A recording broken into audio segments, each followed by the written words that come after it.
Hello friend, welcome to summer classes. आज का topic होने जा रहा है ना मातृभाषा शिक्षण के उद्देश्यों को व्यवहारिक रूप में लिखने के विधियों का वर्णन कीजिए। सभी छात्रों के लिए इंपॉर्टेंट है। तो देखेंगे मातृभाषा शिक्षण जो है उनका मकसद ये नहीं होता कि भौतिक तत्वों या फिर वैज्ञानिक जो ज्ञान देना नहीं चाहिए। यानी कि मातृभाषा का मतलब ये नहीं होता है कि वो वैज्ञानिक तरफ ना ज्ञान दे ना ही भौतिक ज्ञान दे, ऐसा कुछ नहीं होता है। क्योंकि बच्चे जब परिवार में रहते हैं तो उससे मातृभाषा आराम से आ जाती है।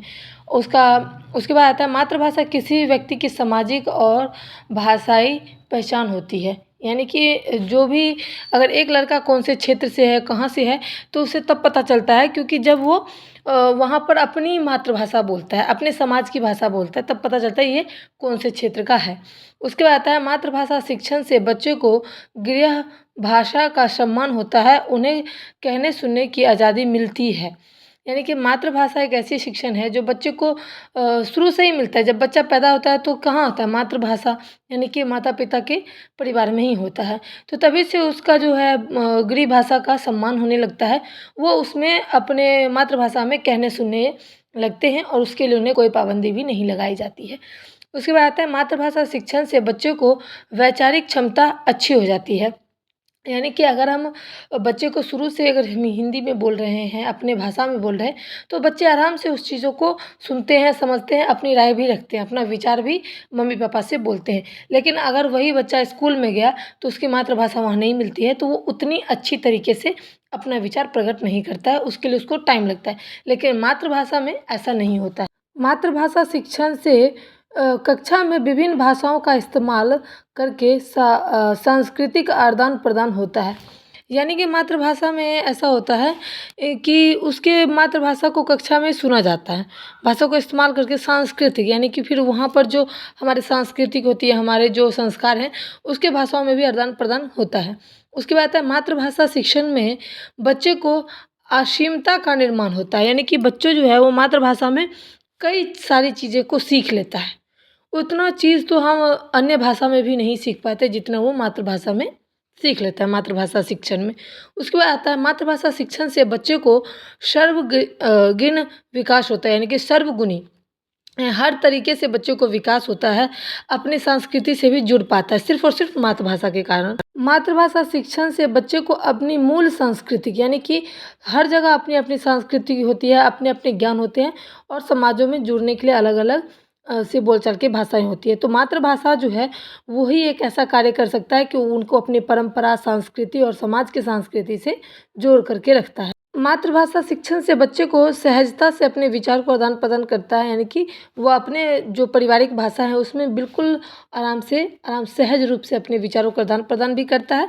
उसके बाद बच्चे संज्ञानात्मक और भाषाएं से विकसित होते हुए भी जिनका व्यक्तित्व सुचारू रूप से विकसित होता है। यानी कि मातृभाषा से कई सारी संज्ञात्मक यानी कि विचारों का, ज्ञानों का विकास भी होता है और व्यक्ति को सुचारू रूप से विकसित करता है। यानी कि चारों तरफ से विकसित करता है। मातृभाषा शिक्षण से बच्चे को 100 प्रयत्नों से अच्छी तरह से सीखने में मदद मिलती है। यानी कि मातृभाषा में कोई भी बच्चा जल्दी सीखता है। अगर आप अंग्रेजी में सिखा रहे हो और उसको फिर कन्वर्ट कर दो अपनी भाषा में, तो बच्चे अपनी भाषा में ज़्यादा कैच करते हैं क्योंकि अपनी भाषा वो शुरू से बोल पाते हैं, इसलिए उनको जल्दी अपनी भाषा में कोई चीज़ समझ में आ जाती है। मातृभाषा शिक्षण से बच्चे को सार्वजनिक प्रतिभा का विकास होता है। यानी कि हमारे अंदर जो ज्ञान है उसका विकास मातृभाषा से होता है और वो समाजों में भी बहुत ही लाभदायक हो माना जाता है। अब देखेंगे व्यवहारिक भाषा जो है वो सामान्य बोलचाल में समझ में आने वाली भाषाएं होती है, इसलिए उसे सामान्य जनता भी आसानी से समझ सकते हैं।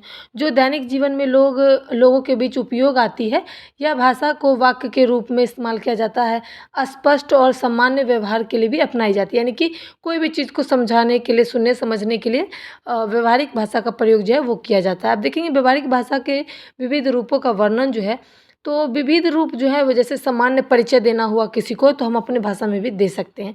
अगर सामने वाला भी हमारे भाषाओं से बिलोंग करता है, हमारे जैसे हमारे व्यवहार है उस भाषा से, तो हम उसको सामान्य परिचय दे सकते हैं। आपस में व्यवहारिक भाषा में भी सामान्य परिचय देंगे। उसके बाद आता है बैंकों में प्रयोग होने वाली हिंदी भाषा। सब जगह अपनी अपनी भाषाएं होती है, इंग्लिश, फारसी, लेकिन बैंकों में जो है वो हिंदी का ज़्यादा प्रचलन है क्योंकि लोग ज़्यादा समझते हैं। उसके बाद आता है संपर्क भाषा के रूप में। अगर व्यक्ति एक स्थान से दूसरे स्थान जाता है, वहाँ के भाषा को समझ ना पाने के कारण वो हिंदी भाषा को संपर्क भाषा बनाता है, यानी कि आपस की बोलचाल भाषा बना लेता है। इसलिए हिंदी का भी बहुत बड़ा महत्व है।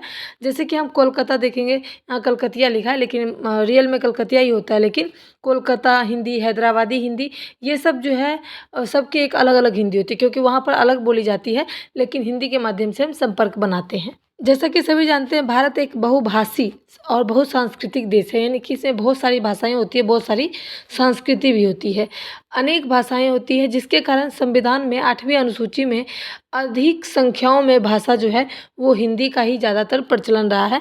सामान्य साहित्य के दृष्टि से भी संपन्न है और कई सारी जो भाषाएं वो सामान्य साहित्य के वजह से भी संपन्न है। यह सभी भाषाएं प्राचीन काल से ही चली आ रही है। जन समुदाय के संपर्क में संस्कृति के आदान प्रदान की भाषाओं को लेकर सामाजिक सांस्कृतिक के कारणों से इनमें विविधताएं आ गई, यानी कि हर चीज़ में अलग अलग भाषाओं का निर्माण होता है, बोलचाल होती थी, जिसके कारण इसमें विविधता आ गई, विविध रूप हो गए इसके। ठीक है, अब देखेंगे विविध रूप, जैसे स्तरों की भूमिकाओं में व्यवहारिक रूप हिंदी में विभिन्न नाम हो जाते हैं, यानी कि इसमें क्या होता है, व्यवहारिक जो रूप है, जो व्यवहारिक जो भाषा है, उसमें भी कई सारी भाषाएं ऐसी होती है जो अलग अलग होती है, लेकिन व्यवहारिक रूपों में भी हिंदी का नाम आ गया। सब जगह के क्षेत्रों में अलग अलग व्यवहारिक भाषाएं होती है, लेकिन हम ना समझने के कारण, ना जान पाने के कारण एक हिंदी को भी हम व्यवहारिक भाषा के रूप में मान लेते हैं, क्योंकि हर जगह व्यवहारिक यानी कि आपस में बातचीत करने का माध्यम बना लेते हैं हिंदी से। आप देखेंगे जैसे वाणिज्य और व्यापारिक हिंदी, इसमें क्या होता है कि इसमें व्यापार किया जाता है, व्यवसाय किया जाता है, आयात निर्यात यानी कि आदान प्रदान किया जाता है, लेन देन की प्रक्रियाएं होती है इसमें। सैकड़ों और वर्षों से वस्तु खरीदने से लेकर बेचने तक का जो काम है वो वाणिज्य यानी कि व्यापारिक हिंदी के तौर पे ही आता है।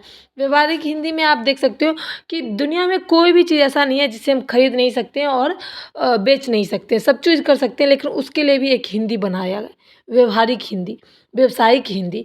तो हिंदी के विविध रूप हैं, जितना वर्णन किया जाए उतना कम पड़ेगा। उम्मीद करती हूँ मैंने इस टॉपिक को अच्छे से समझाया। अगर समझ में आपको आए तो please like share support. Thanks for watching my video.